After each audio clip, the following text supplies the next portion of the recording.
بسم الله الرحمن الرحيم. أيها الأحبة، العسل هو الأفضل لعلاج السعال وجفاف الفم وضيق التنفس. اكتشاف علمي جديد يؤكد الفاعلية الكبيرة للعسل في علاج كثير من الأمراض، بل ربما يكون العسل هو الأفضل لعلاج السعال الجاف وكذلك الجفاف الذي يعاني منه البعض. العلماء يحاولون أيها الأحبة العودة للطبيعة بعدما فشل الطب الكيميائي في علاج الكثير من الأمراض المستعصية.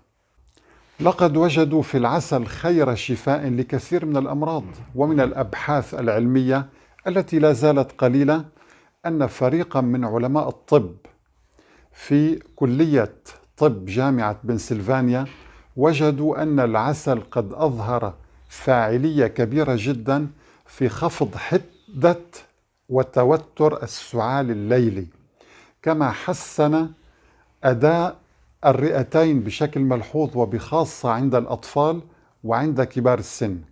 هناك مركب نشط موجود في العسل أيها الأحبة يؤدي لزيادة أداء الرئتين إذا كان هناك مشكلة في التنفس.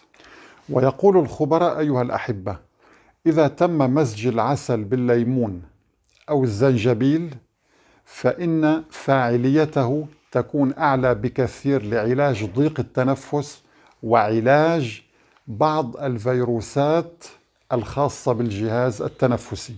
لقد قام فريق من علماء جامعة بنسلفانيا بإجراء اختبار على الأطفال والمراهقين يعانون من عدوى إصابات مرضية بالجهاز التنفسي، ودامت متابعة الباحثين لليلتين.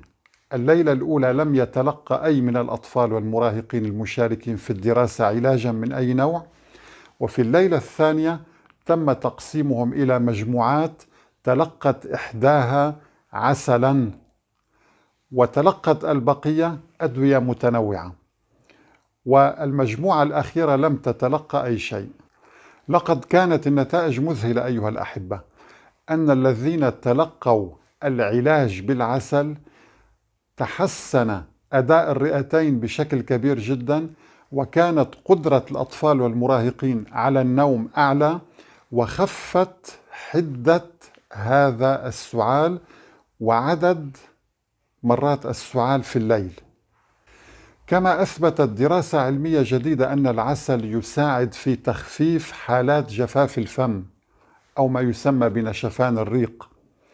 وأوضح باحثون متخصصون في جراحة الفك والوجه أن نقص اللعاب الناجم عن جفاف الفم، والذي قد يحدث تلقائيا نتيجة تعاطي أنواع مختلفة من العلاجات الدوائية أو العلاج الإشعاعي والكيميائي المخصص للسرطان، يسبب ترقق الأسنان وهشاشتها وزيادة تعرضها للتلف. مجلة العلاجات الفمية الأمريكية نشرت نتائج هذه الدراسة وقالت إن العسل هو من أفضل المواد التي تعالج جفاف الفم دون الخوف من خطر تسوس الأسنان.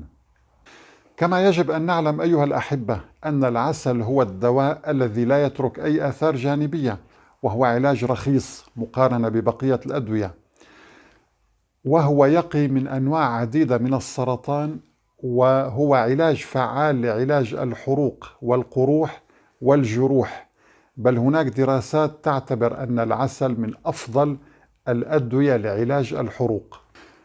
وأخيرا أيها الأحبة، هذا هو حبيبنا عليه الصلاة والسلام ينبهنا لأهمية العلاج بالعسل. قال صلى الله عليه وسلم: عليكم بالشفاءين العسل والقرآن. صدق رسول الله صلى الله عليه وسلم.